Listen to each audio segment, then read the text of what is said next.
अमरीकी intelligence CIA के मुताबिक सरबराह जॉन ब्रेनन ने सदर डोनाल्ड ट्रंप की खारजा पॉलिसी और ईरान से मुतालिक हालिया दावों पर कड़ी तनकीद की है। एक अमरीकी टीवी चैनल को इंटरव्यू देते हुए उन्होंने वाज़ेह किया है कि वो मौजूदा सूरत हाल में सदर ट्रंप के मुकाबले में ईरानी हुक्काम के बयानात को ज्यादा काबिल एतबार समझते हैं। ब्रेनन का कहना है कि सदर ट्रंप एक ऐसी सियासी और सिफारती मुश्किल में फंस चुके हैं जो उनकी अपनी पैदा करदा है और वो अब इससे जान छुड़ाने के लिए हकाइक को तोड़ मरोड़ कर पेश कर रहे हैं। ब्रेनन के मुताबिक हकाइक बार बार सामने आने के बावजूद सदर ट्रंप सच तस्लीम करने से गुरेजा हैं, जिसकी वजह से इनकी बातों पर यकीन करना मुश्किल हो गया है। उन्होंने सदर ट्रंप के इस दावे को मुस्तरद कर दिया है कि ईरान मुज़ाकरात के सिग्नल भेज रहा है या अमरीकी शराइत पर बातचीत के लिए तैयार है। साबिक CIA चीफ ने दावा किया है कि फिलहाल ईरानी हुकूमत का कोई भी नुमाइंदा ट्रंप इंतजामिया से बराह रास्त राब्ते में नहीं है। ब्रेनन का मानना है कि ट्रंप इंतजामिया अपनी नाकाम हिकमत अमली को छुपाने के लिए मुज़ाकरात का फर्जी बयानिया तैयार कर रही है। ईरान और इसराइल के दरमियान जंगी सूरत हाल एक इंतहाई होलनाक मरहले में दाखिल हो गई है, जहां सिपाह पासदारान इनकलाब ने इसराइल पर मिसाइलों और ड्रोन्स के 69वीं लहर बरसा दी है।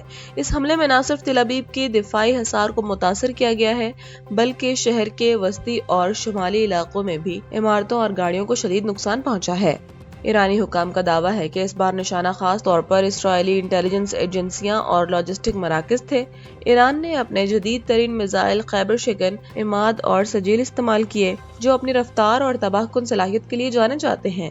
शुमाली और वस्ती तेल अवीव में इसराइली फौज के कमर्शियल, स्पोर्ट और लॉजिस्टिक मराकज को निशाना बनाया गया। पासदारान इनकलाब का दावा है कि इसराइल ने तबाही की असल तस्वीर छुपाने के लिए सहाफियों को कवरेज से रोक दिया है और कड़ी सेंसरशिप नाफिज कर दी है। मशरक़ वस्ता में जंग के शोले मजीद भड़क उठे हैं, जहां पेंटागन ने ईरान के खिलाफ फौजी कार्रवाइयों में तेजी लाने के लिए मजीद 3000 ताज़ादम फौजी खित्ते में भेजने का बड़ा मंसूबा तैयार कर लिया है। व्हाइट हाउस की जानिब से जारी करदा बयानात ने वाज़ेह कर दिया है कि अमेरिका इस वक्त किसी भी किस्म की पिसपाई के मूड में नहीं है और ऑपरेशन अपने अहदाफ के हुसूल तक बिला रुकावट जारी रहेगा। अमेरिकी मीडिया के मुताबिक इस ब्रिगेड को मशरिक़ वस्ता रवाना किया जा रहा है। ये एक इमरजेंसी रिस्पांस फोर्स है जो इंतहाई तेजी से कार्रवाई करने की सलाहियत रखती है। इस ब्रिगेड को एक मुकम्मल डिवीजन हेडक्वार्टर्स के साथ तैनात किया जा सकता है, जो इस बात की अलामत है कि अमेरिका एक बड़े पैमाने पर फौजी तसादुम की तैयारी कर रहा है। तर्जुमान व्हाइट हाउस कैरोलिन लेविट ने फ्रांसीसी खबर एजेंसी से गुफ्तगू में दो टोक अल्फाज इस्तेमाल किए हैं कि अमेरिका की ईरान के खिलाफ जंग बिला रुकावट जारी है और हम अपने तयशुदा अहदाफ के हुसूल तक ऑपरेशन जारी रखेंगे।